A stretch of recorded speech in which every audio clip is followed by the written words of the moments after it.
আসসালামু আলাইকুম রহমতুল্লাহ। পেঁপে গাছের চারা নিয়ে আসলাম। এখানে 5টা হাইব্রিড চারা আছে। এগুলো আজকে সুন্দর করে লাগাবো।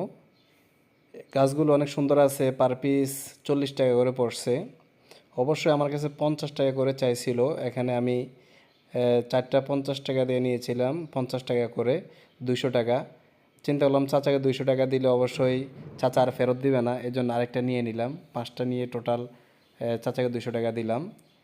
তো এখানে এই যে রডটা আছে এটা দেখতেছেন, শাবালটা, এটা দিয়ে অনেক সুন্দর কাজ করা যায়। এটা দিয়ে আমি সবসময় কাজ করি। যে কোনো পিলার বসানো অথবা গাছ লাগানো বা যে কোনো কাজে সুন্দর কাজ করা যায়। এটা হচ্ছে কি, এটা আপনার হাতে মাটি তুলতে হয় না, বালি ধরতে হয় না। আর এটা বানাইতে আমার প্রায় 700 থেকে 800 টাকার মতো খরচ হয়েছে। তো যাদের নাই এগুলো একটা বানাই নেবেন। সব ধরনের কাজ করা যায় আর জিনিসটা অনেক সুন্দর, দেখতেও সুন্দর, ব্যবহার করে আরাম পাবেন, শান্তি পাবেন। সকলে একটা বানাই